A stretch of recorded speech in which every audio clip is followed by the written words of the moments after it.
speaker. So many of you already know Julie pretty well, but I need to make sure I get your PowerPoint going here. Oh, geez, so many little details. So Julie has been, if you believe it or not, she's a 20-year veteran of the advertising and marketing industry. She doesn't look old enough to be a veteran of 20 years, but it's a reality, sorry Jules. But she has her degree from the University of Kansas.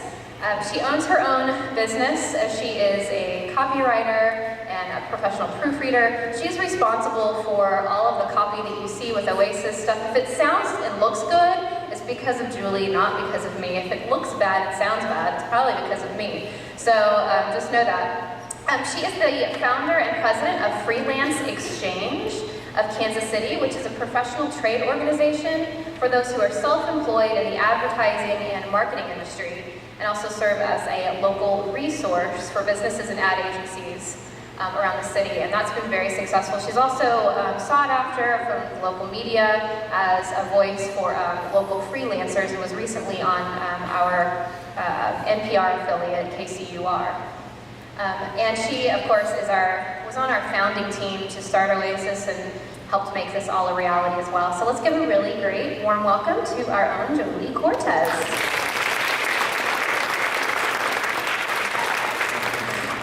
So today we're going to be talking about networking, and like Helen said, I've kind of been in the professional sphere for about 20 years, and I've been networking the entire time.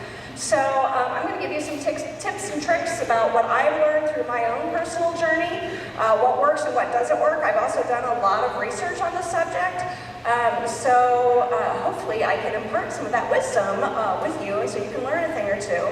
And when I say networking today, we're going to be talking about networking in person, not social networking, not Facebook, not LinkedIn, not Twitter. This is face-to-face, in-person networking. And I know that scares the hell out of a lot of you, because I know we have a lot of introverts in the audience, but I'm going to make it easier for you today. So let's get started, okay? What is networking? Well, networking is cultivating people who can potentially help you get ahead in work and in life. Conversely, it's how you can help them get ahead, okay? It's not always about you and what you're going to gain, but what you can provide in return. Networking, why would you network? Well, one of the most common reasons you'll hear is because you're looking for a job, right? That's right. Well, what if you are up for a promotion? What about anything else that has to do with your business, selling your widgets, selling your product, your service, your own company, getting new clients? There's a whole just menagerie of reasons of why you would be networking, but it's also about life. And whether you know it or not, you guys are networking right now here at Oasis, meeting new people during the coffee break. You network during our private group that we have online when you go out and you ask if anybody knows of a handyman or a hairstylist or an electrician. That's networking. That's reaching into your support group and to trusted resources, right, to help you get ahead in life. Why should you network? To surround yourself with people for business and for personal, to develop powerful relationships, ones that can do wonders for your career, business, or personal life. And I'm just going to point out, in case you can't see, I have some pretty snarky comments on the slide, so make sure you pay attention with something. Can you see, Helen? I asked her if she saw my presentation ahead of time, and she did. I said, this is all a surprise to her. So, why else should you network, right? Again, we talked about to find a new job, but did you know that it takes 6 months to build a solid network? So you might not be looking for a job right now, but with today's economy, you don't know when you're going to lose your job, right? So you might as well be prepared, not wait till you lose your job and then be scrambling to figure out what you're going to do. Have that network in place of the people who can help you get the job that you want. Besides, some of the best jobs are never advertised.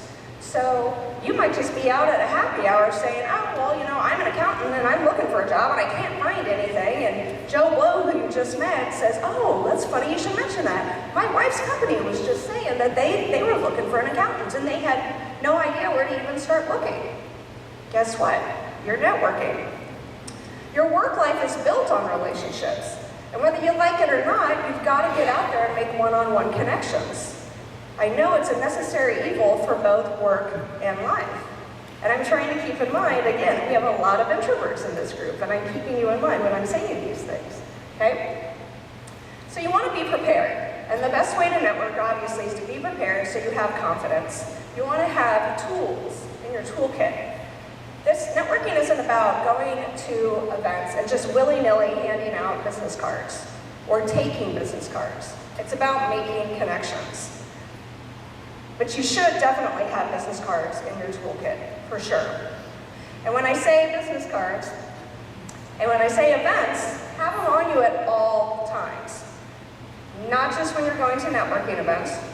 Have them when you come here to Oasis. Have them when you go to the coffee shop.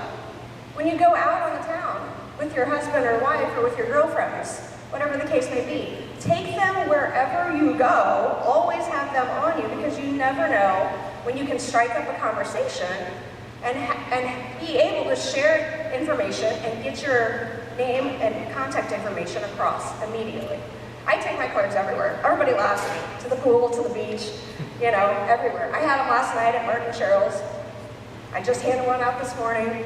You never know. So always have them on you at all times, even to a family reunion. But when you're handing out cards, remember that quality is more important than quantity.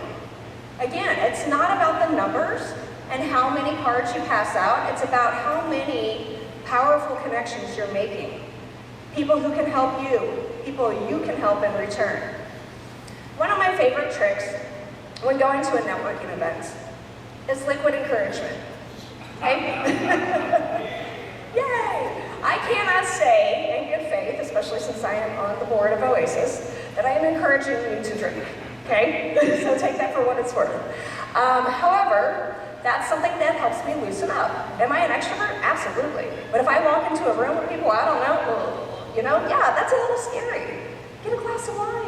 Don't imbibe, don't go over the top. But you know, maybe 1 or 2 drinks isn't gonna hurt anything. And that's why I tend to prefer to go to networking events in the evening so I can have that liquid encouragement. Also, I don't know about you guys, but I am not a morning person at all. So getting me up at 7 a.m. to go to a networking thing doesn't really work. I know my friend Laura, that's totally her, but that's not me. So I always make sure that I have caffeine. Now I know some people when they go to these breakfast networking events, they wait till they get there to have the caffeine, to have their morning cup of joe. Not me, I have it beforehand. Wake my ass up and get there and make sure that I am on top of things and I am awake so I can have these meaningful conversations with people. The other thing you want to have in your toolkit is an elevator speech. Anybody heard of an elevator speech before? Or an elevator pitch, sometimes it's called? All right, let's talk about this. What's an elevator speech? It's a clear, brief message or commercial that's about you. It communicates who you are, what you're looking for, and how you can benefit a person or a company. Why is it called an elevator speech? Because that's how quickly you should be able to convey your message, in 30 seconds or less, and the time that it will take you to get from one floor to another in an elevator. That's how quickly. What all goes into an elevator speech?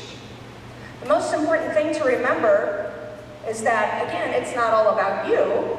So you have to remember your listener, your target audience, and they're going to be thinking, well, what's in it for me? It's WIFM. What's in it for me? Okay? So you offer a problem, and you tell them how you or your company can provide the solution. You highlight the benefits, but at the same point in time, you don't want to divulge everything. You've only got 30 seconds, right, to tell who you are and what you do and how you can benefit them at all. So keep it really short and succinct.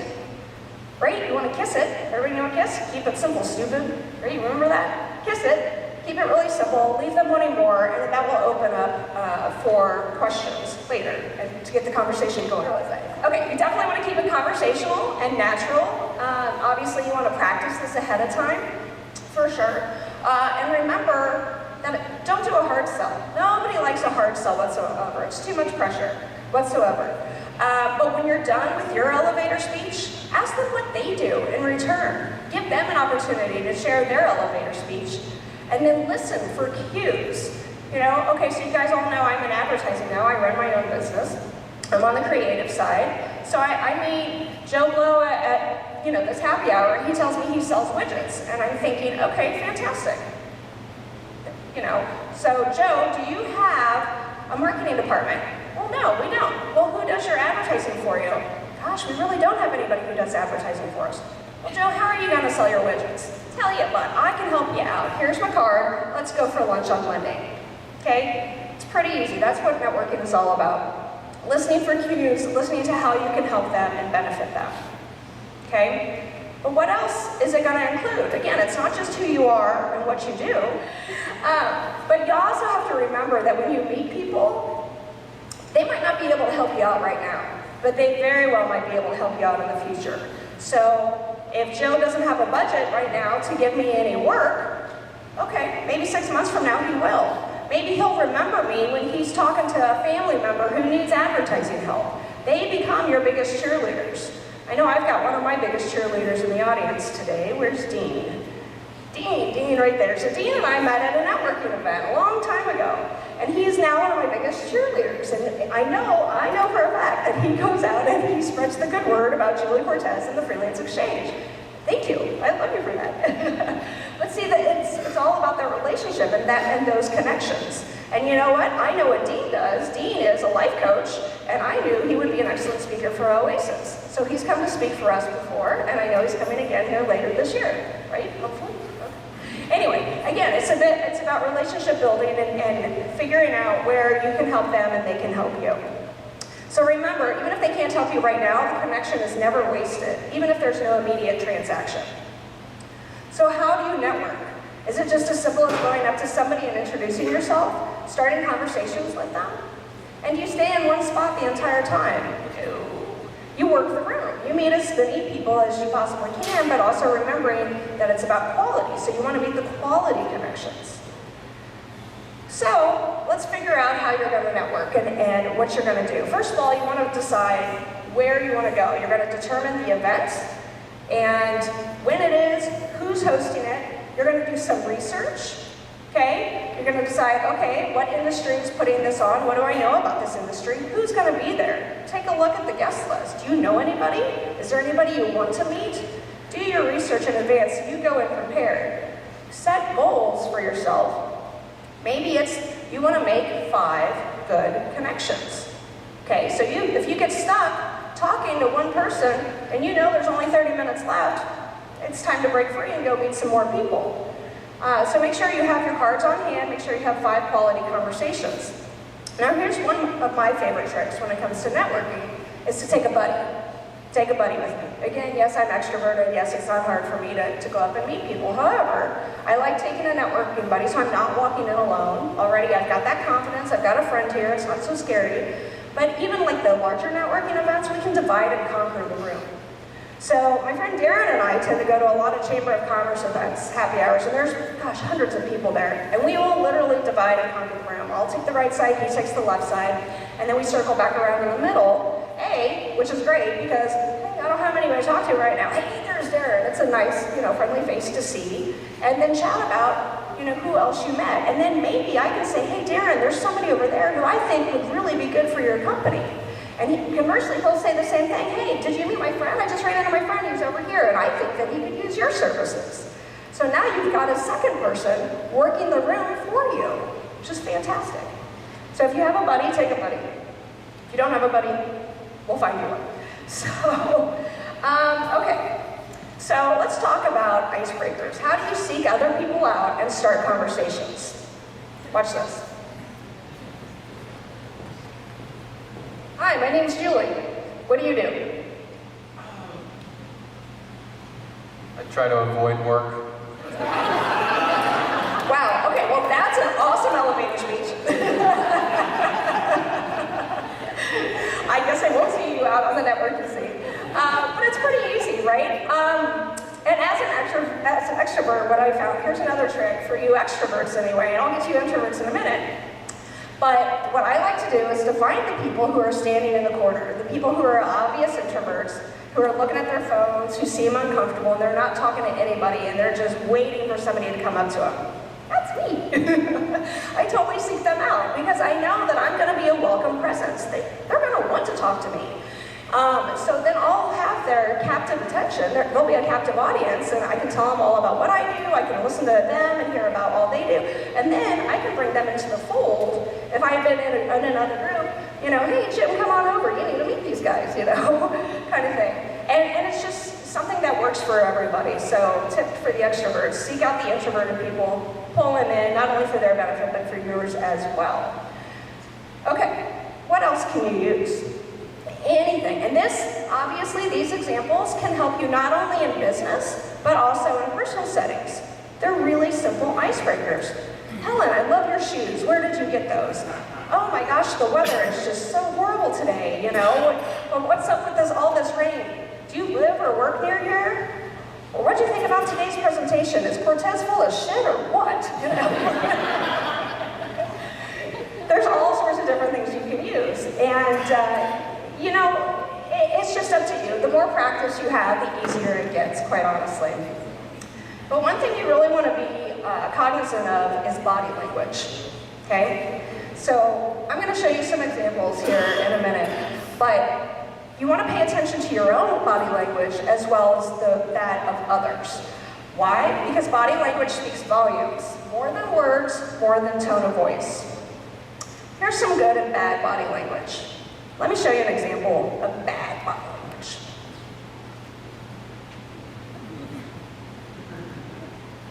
Do I look approachable?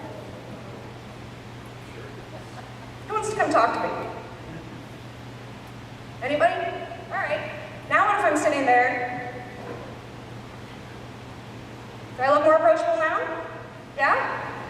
You have to remember that eye contact is the gold standard. And I know it's difficult for the introverts, but practice, practice, practice. Why? Because direct eye contact communicates sincerity. Looking away implies deceit. I'm not saying that you're being deceitful.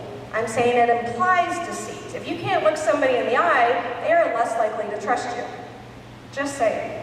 Also, it projects confidence. Even if you have to force it, do the eye contact, smile. Force yourself to smile. The more you do it, the more it will become natural, and the more it will help. If you're smiling, people are more likely to come up to you and say hi. Absolutely. If you're scowling, no way. No way. All right, here you go, introverts. This is for you. And I just can't wait to get home and pop open Facebook and look at all your snarky comments about what does this extrovert know about introverts? Well, I know a lot about introverts, actually. I've been networking a long time. I have a lot of introverted friends, believe it or not. I did a lot of research on the topic. I even interviewed a friend. I was hoping she'd be here today, but I guess she didn't make it. Who's super introverted, but she's been very active in the Freelance Exchange for many, many years. And what I'm going to tell you right now is to go back and delete those snarky comments on Facebook, because I'm about to blow your mind. All right, here are some tips for introverts. I understand it can be difficult, intimidating, and it can drain your energy. Absolutely. I get it. I know things that drain my energy. Obviously, it's not social settings. That's where I get my energy from. But I understand how it works in return. So you want to find out which groups are going to be right for you. Which ones do you like? Which ones do you get stuff out of? Start with smaller groups that are less intimidating. And then keep going. The more you go, the more you're going to see familiar faces, the more you're going to know people. I mean, think about the first time you walked into Oasis. Did you know anybody? Maybe, but probably not. It was probably pretty scary the first time, right? But once you keep going and you start meeting people and you see people, it's not scary anymore, right? Yeah, there's some new people, but not everybody's new anymore. So you keep going. Keep going. And then also, remember your goals. So, like I said before, if your goal is to make 5 quality connections at a networking event, you know what? Make it 3 if you're an introvert. Make it 3. There's nothing wrong with that. Remember, it's quality over quantity. Absolutely. Here's some more tips. Ask questions. Ask open-ended questions. Ask for advice. Because you know what? Then you don't have to do the talking. Right? You just sit back and relax, and let them do the talking. They're going to think you're a fabulous listener, for one, right? They're going to think you had an excellent conversation because you're asking all about them. But then also maybe, don't put so much pressure on yourself that you have to stay the entire time. Maybe you say that you're only going to go, tell yourself you're only going to go for 30 minutes. Maybe the program is an hour and a half or 2 hours.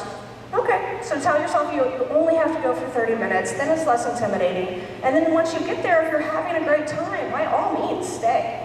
No pressure either way. But if you tell yourself a shorter time limit, I think that will really help you. Also, step out and excuse yourself to recharge your batteries every so often. Go to the bathroom, go up to the bar, go to the lobby, wherever you might be, and just take a few minutes to decompress. And then you can come back stronger and finish out the networking happy hour or program or whatever the case may be. So, how do you duck out and recharge? Or how do you escape, even as an extrovert, if you find yourself stuck talking to just one person the entire time, and they're kind of manipulating your time and not giving you access to go talk to all these other people who might have, leads for you, or they might be able to give you work or a job or something, how do you do that? Well, here are some tips. Again, it's really easy. I'll pick on you today because you're right here. So, hey, it was great talking to you. Will you excuse me? I have to go use the ladies' room. Easy enough, right? So easy. Everybody has to use the restroom. They're going to understand that. It's not rude. Again, it's one of those things that you will get used to if you practice it. Know what your outs are. Know that there's always, usually food or a bar or coffee, or there's always a bathroom. Always a way to get out if you need to. But be polite, be gracious. Again, you might be annoyed by this person who's taking up all your time, but they might be able to get you work in the long run. So be nice, be polite every single time. Okay. What happened there? I'm blaming Helen's computer. Sorry, okay. So you want to follow up. And this is the time to look up from your phone, if anyone's down on your phone. Okay, this is the icing on the cake. This is really how networking works. Because again, it's not just about collecting business cards, and it's not about handing out business cards willy-nilly whatsoever. So how can you follow up? Well, take notes. This is one thing that is super integral. This is why you have a pen in your toolkit. After you meet somebody, you go to the car, or if you step out to the lobby or whatever, write down on their business card where you met them, when you met them, what you talked about. If you said you were going to follow up on something, maybe sending them an article that you found really interesting, do that. Follow up, and then also those notes will help you remember for a later time. Also, you can connect via social media in the professional realm, absolutely. Get out there on LinkedIn, Google+, you can follow them on Twitter. If they have a Facebook company page, like their company page. I will tell you to be very, very careful about Facebook, though, when it comes to professionals. A lot of people don't want to connect with people they're not friends with. If they just met you and it's a professional thing, they might be wondering, gosh, do I really want this random person seeing pictures of my kids, right? Or seeing pictures of me partying with my beer or whatever? Probably not. So be really, really careful about Facebook. Like I said, you can go like their company page or their brand page. There's nothing wrong with that. You can interact with them there, but be careful about asking to friend them on Facebook. Follow up with an email or direct mail piece afterwards, thanking them, saying it was so nice to meet them. Again, follow up with them. Hey, here's my contact information. It's at the bottom of my email. Also, I really enjoyed talking with you. How about we go do lunch sometime? My treat. It's a great way to follow up, stay top of mind for them, and hopefully, again, they'll return the favor sometime down the road. So you can also use these tips in social interactions, like I said, like here. Again, when you're at the coffee shop, when you're at the jazz club, maybe when you're in skeptic groups or conferences, make sure you keep all of these tips in your back pocket. And I can't help, of course, being the communications director, publicity chair, I can't help but give a shameful plug here that we have Oasis business cards out on the front desk if you guys would like to take some with you, because you never know when you're going to be striking up a conversation and Oasis comes up and somebody says, hey, where can I get more information about that? Well, here, I'm so glad you asked. Here's the card. In fact, this just happened to us the other night. We had a committee meeting for our communications team, at a local restaurant and bar, and the waiter was interested. Hey, what are you guys talking about? What's this Oasis? Guess what? I gave him a card. So let me know if you have any questions. I'd be happy to have you join us. So just keep that in mind. It's not just for business, it's for personal as well. So here's some tips to remember, whether it's for personal or for business, but don't be a negative Nelly. That totally saps energy. Conversely, if you have an upbeat attitude, that's going to attract people to you. Be very careful about what you talk about as well. Usually, you don't want to bring up religion, politics, anything that's controversial. Don't bring it up in a professional setting or in a social setting where you just met somebody. It's highly, I don't want to say inappropriate, but it's very awkward, especially if you don't agree with that person. So try and steer more towards safer topics. Movies, sports, weather. Those are easy icebreakers, right? And get the conversation going. Also, be accountable for your actions or lack thereof. I can't tell you how many times somebody will say, oh, I didn't get anything out of that group. You know, I walked in and nobody talked to me. Okay, and I think to myself, well, what did you do in return, right? Did you stand there in the corner like this the whole time? Or did you make yourself approachable? Did you go out and try and meet people? It is not other people's responsibility to make sure that you have a good time, that you make connections, that you have conversations. It's your responsibility. Take ownership of that. Again, both in professional and your personal life.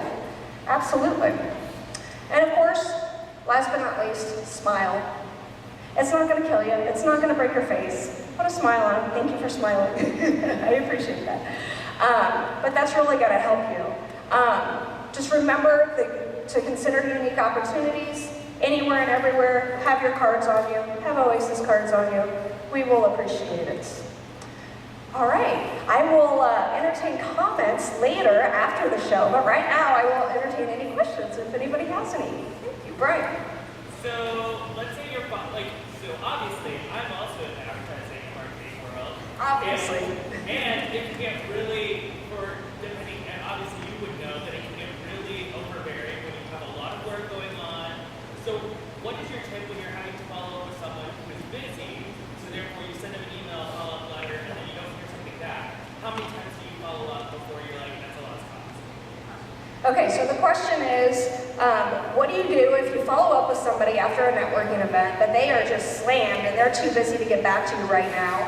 How often and how many times should you follow up after the fact? You know they're busy, or you assume something's going on in their personal life, and that's why they didn't get back to you, not because they don't like you. How often do you follow up? And again, it's kind of a numbers game, and I think it's going to be different for each person. Obviously, you don't want to be a pest, but maybe once a week, you know, for a couple weeks, you know, hey, listen, I understand you're really busy, you know, or gosh, if you happen to see on social media that, I don't know, there was a death in the family or whatever, you know, be patient, give them some time. You know, following up from the other end is not always as easy because you don't have as much enthusiasm usually, but yeah, I would start with once a week. I don't think there's anything wrong with that for just a few weeks. Yes, Denise. I don't work anywhere. I can't hear you. I don't work. I was wondering about getting, instead of a business card, like a personal, is there anybody here who would network and recommend something like that? I design business cards and things like that. I'm sure Veronica does freelance work as well, so. Yeah, okay, so the question was, I don't work, should I have a personal business card, and if so, where do I get such a thing? Is there anybody here who does design? And April, raise her hand. And Veronica is also our resident designer as well. So, yes. Wait, you were next, I think. Go ahead. What is the best way of finding a networking event? What's the best way to find a networking event? That's a great question.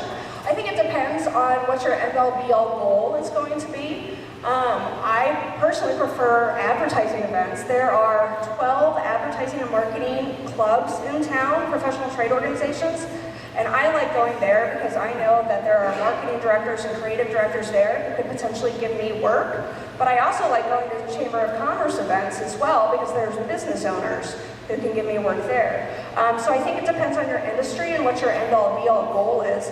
You can look for the different outings, like in the Business Journal and the Kansas City Star, even in the pitch. A lot of people will put their events in the community calendars and just kind of scope them out and see what they are, And a lot of the events you can go to without having to be a member. You might have to pay a little bit more, but you can totally go. There was one in the back. Yes. Could you tell us your elevator speech? Oh gosh, no pressure. Now I don't have my liquid encouragement. All right, off the top of my head, no pressure. Hi, my name is Julie Cortés. I'm an advertising copywriter and proofreader. So what that means essentially is that I write advertising and marketing materials, whether it's websites or brochures or print ads, TV commercials, radio spots, billboards, you name it. If it's in the advertising marketing realm, I do it. And I do that by teaming up with a graphic designer. So we are part of the creative team. They do the visuals and I do the words. We come together with a concept and go and help our clients achieve their goals and what they want to achieve in selling their widgets. Okay. Wait, there was one more too. To address this question, I think if somebody's either like Chamber of Commerce, if somebody's starting with a blank page, start with the online site Meetup. If you look at Meetup, I think it's meetup.com. Yep. You can just type in, do a search on topics or businesses, you might find yourself. So Dean was offering suggestions. You can look on meetup.com for business networking events. Did I miss? Here, yes.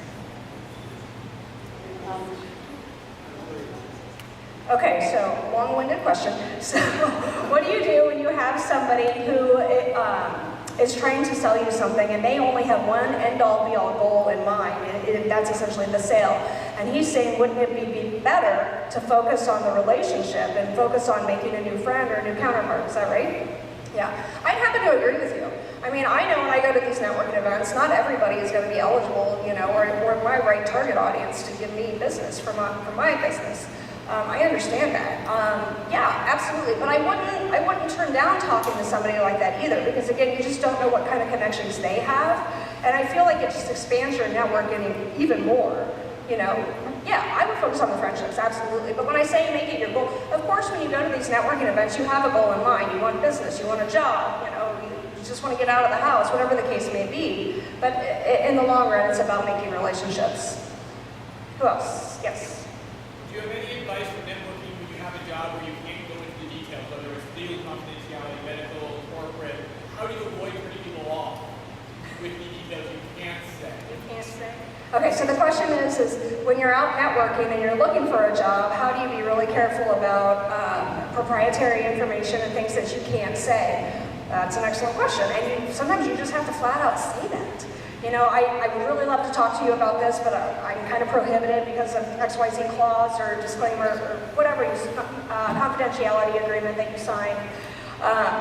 Most people will understand. Sometimes you can give examples as well, but just generic examples and say, well, I worked on XYZ project for a big box company. You don't have to say who they are, right? And sometimes there's some loopholes that you can get away that way. Time for one more? One more question? Anybody? Going once, going twice there. Have you seen any drastic changes in networking with the advent of social media? Well, sure, absolutely. I'd say, it's interesting because you think that people don't get out anymore and you think that they sit behind their computers and do most of their networking online, but I'd say there's even more personal face-to-face interaction going on today just because people don't want to be stuck behind their computers, and there's something to be said for having that face-to-face, one-on-one connection with somebody, for sure. All right, I think that's all the time we have. Thank you so much for having me.